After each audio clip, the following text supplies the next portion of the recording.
Western countries expect Russia to do nothing about this security threat. Yeah, sure, of course. The so-called defensive alliance NATO is surrounding Russia. And forming a triangle of Russia, China, and North Korea as a counter to the strategic triangle. If Western countries have their way, they will even find a way to avoid formal treaties. But then in 2014, with the blessings of the West, the Euro-Maidan protests took place in Ukraine. That there has been a clash between North Korean troops and Ukrainian forces in Kursk. Nothing happens without a reason in geopolitics. Timing is very important. The Russian parliament has ratified the Mutual Defense Treaty with North Korea. What does it mean when we say that this treaty has been ratified? This simply means that the Russian parliament has formally approved the treaty. Now Russia is officially committed to it. In other words, the treaty is now legally binding for Russia. You may remember that Russian President Vladimir Putin visited North Korea in June of this year. His visit was widely discussed. During this visit, Russia and North Korea announced a defense pact, strengthening their strategic partnership. What does this defense pact say? According to the pact, if either country faces an armed attack, the other will come to its defense. In other words, if Russia is attacked, North Korea will defend it. And if North Korea is attacked, Russia will step in to defend it. This defense pact was announced during Mr. Putin's visit, then introduced in the Russian parliament, where it was discussed, debated, and reviewed. After examining it in detail, a vote was held, and the majority of members voted in favor. In this way, Russia ratified this defense treaty. By the way, we are already seeing the implementation of this treaty on the ground. North Korea has not only been supplying weapons to Russia for quite some time, but it has also sent its troops to help Russia. One article of this defense treaty states that if either country is invaded and a war breaks out, the other country will immediately provide military and other forms of assistance. Now, you must know that in August, Ukraine invaded the Kursk region of Russia. Russia's counteroffensive is ongoing in Kursk to liberate its territory. Russian troops are fighting to reclaim their land from Ukraine. Meanwhile, in October, North Korea sent its troops to help Russia. According to the US, more than 10,000 North Korean troops are currently present in Russia. News continues to emerge that there has been a clash between North Korean troops and Ukrainian forces in Kursk.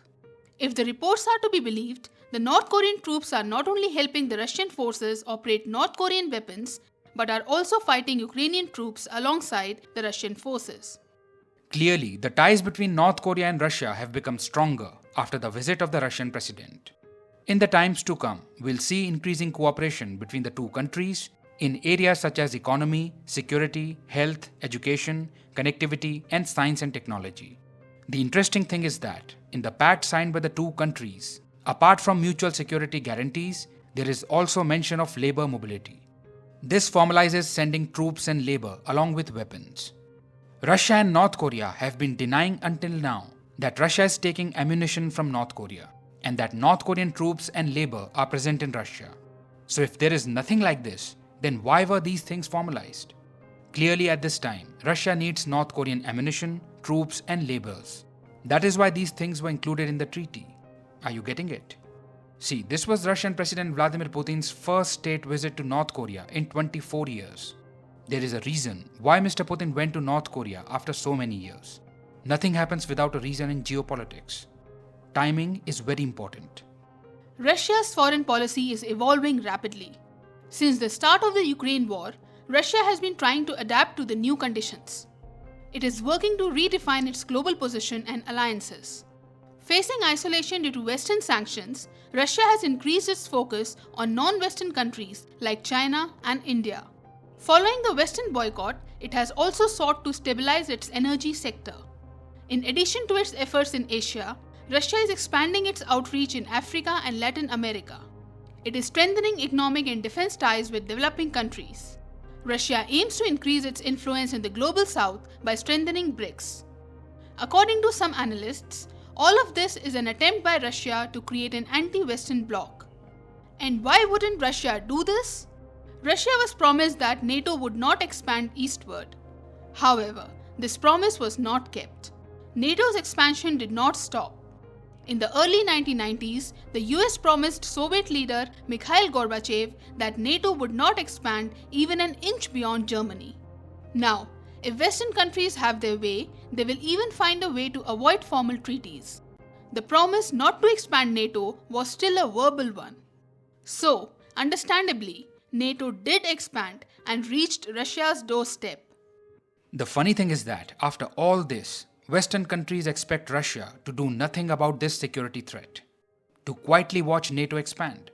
Yeah, sure, of course. They won't keep their promises, but will definitely have unrealistic expectations of others. If they keep provoking Russia unnecessarily, then at some point Russia will respond. And that's exactly what happened. Russia found a reason to invade Ukraine in 2022. As long as there was a pro-Russia leader in Ukraine, Russia did nothing. But then in 2014, with the blessings of the West, the Euromaidan protests took place in Ukraine, after which the pro-Russian president Viktor Yanukovych was removed. He was replaced by the pro-Western leader Petro Poroshenko. Poroshenko wanted to integrate Ukraine with the European Union and NATO. The political landscape of Ukraine was changing rapidly, and hostility towards Russia was increasing. Seeing this, President Putin annexed Crimea to gain strategic depth. This further strained relations between Russia and the West. After Poroshenko, another pro-Western leader, Volodymyr Zelensky, took over the reins of Ukraine. His 5-year term ended in May 2024, but he is still the president of Ukraine. Due to the war, martial law has been imposed in the country and elections cannot be held. So as long as the war continues, Zelensky can remain president. So, the so-called defensive alliance NATO is surrounding Russia, having reached its borders.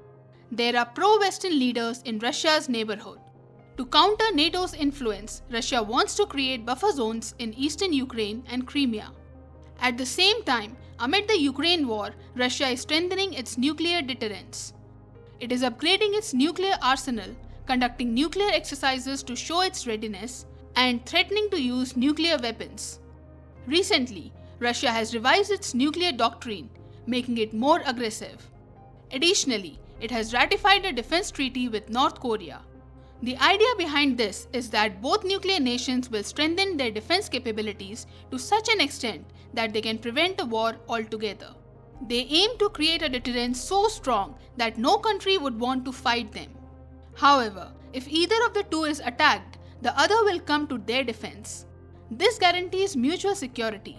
As we have already discussed, in addition to providing security guarantees, under this treaty, Russia and North Korea will also increase cooperation in areas like science and nuclear energy.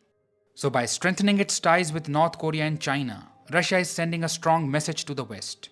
It is emerging from isolation by building new alliances, finding ways to bypass Western sanctions, and forming a triangle of Russia, China, and North Korea as a counter to the strategic triangle of the US, Japan, and South Korea in the region. Russia is adapting to the changing geopolitical landscape. You might have noticed how the importance of the Asia-Pacific is increasing in Russia's foreign policy. Examples of this include improving connectivity between its Far Eastern regions and North Korea, upgrading ties through Mr. Putin's visit to Vietnam, and increasing engagement with the growing economies of Asia via the SCO. Due to pressure from the West, Russia is turning towards the East. It is looking for opportunities for geopolitical and economic cooperation in the Asia-Pacific. Through forums like BRICS, Russia is challenging the established global order. Together with BRICS countries, it is creating an alternative to Western-dominated institutions and gaining the support of prominent nations like India and China. Russia's recent moves show that it is progressing towards securing both its present needs and its future strategic interests.